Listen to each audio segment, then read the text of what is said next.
যাদের মাথার চুল পড়ে যায় তারা যদি ছোট্ট একটি আয়াতের অংশ তেলাওয়াত করে তেলের মধ্যে ফুঁক দিয়ে যদি মাথায় অথবা চুলে নিতে পারেন, আল্লাহ রব্বুল আলামিন অবশ্যই আপনার 100% মাথার চুল পড়া বন্ধ হয়ে যাবে। এটা একবারে পরীক্ষিত আমল, যতজনই আমলটা করেছে। আমি ব্যক্তিগতভাবে নিজে প্র্যাকটিক্যাল আপনাদেরকে বলছি, এই আমলটা আমি করেছি এবং আমি যত মানুষগুলোকে বলেছি তারা এই আমলটা করে 100 রেজাল্ট পেয়েছে। আল্লাহর কোরআন যে কিভাবে মানুষের জন্য শেফা হিসেবে কাজ করে, কিছু কিছু আমল দেখলে আমাদের ঈমান বেড়ে যায়।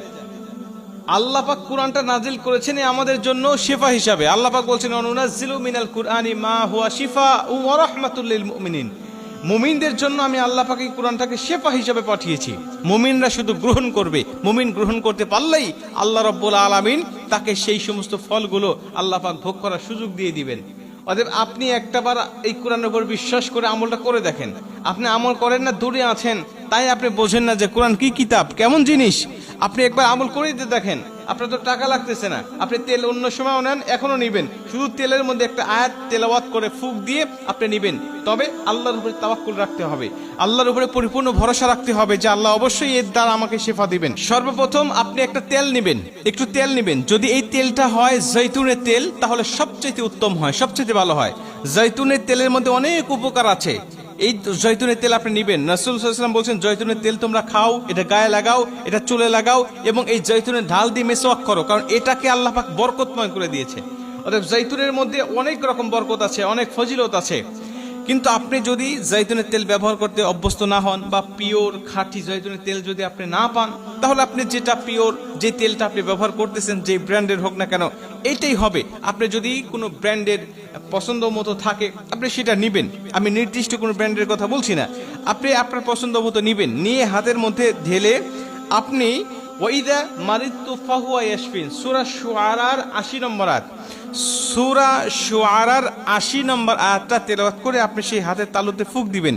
ফুঁক দিয়ে আপনি আপনার চুলের মধ্যে ডলে নেবেন। আল্লাহর উপরে তাওয়াক্কুল রাখবেন পরিপূর্ণ যে আল্লাহ অবশ্যই এর দ্বারা আমাকে শেফা দিবেন, মানে আমার চুল পড়া বন্ধ করে দিবেন। আপনি ওয়াইদা মারিদতু ফাহুয়া ইয়াশফিন এটা তেলাওয়াত করে চুলে নিবেন।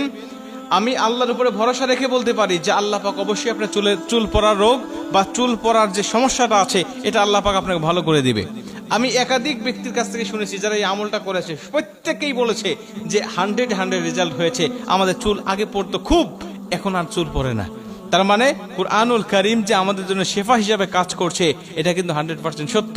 নবীজি বলছেন আল্লাহ কোনো রোগ দুনিয়াতে পাঠান নাই যার শেফা দুনিয়াতে নাই। আল্লাহ শেফা দিয়েছেন, এরপরে রোগ দিয়েছেন। শুধু আমরা সঠিক নিয়মে যদি সেই শেফাটা তালাশ করি তাইলে আমরা কিন্তু সঠিকভাবে আমরা শেফাটা অর্জন করতে পারবো। এজন্য যারা কোরআনিক চিকিৎসা বা কোরআন অনুযায়ী জীবনটাকে পরিচালিত করতে চান তাহলে এই সমস্ত ছোট ছোট আয়াতের আমলগুলো করবেন। দেখবেন যে আল্লাহ আপনার ঈমানটা বাড়িয়ে দিবে। মানে এর কার্যকারিতা যখন আপনি নিজের চোখে দেখবেন তখন আপনার ঈমানটা অটোমেটিক বেড়ে যাবে। এজন্য যাদের চুল পড়ার সমস্যা আছে আপনারা এই আমলটা করে দেখবেন ইনশাআল্লাহ। আল্লাহর উপরে তাওয়াক্কুল করে আল্লাহ অবশ্যই আপনার চুল পড়ার যে সমস্যা, যে রোগটা আছে এই রোগটা আল্লাহ পাক ভালো করে দেবে।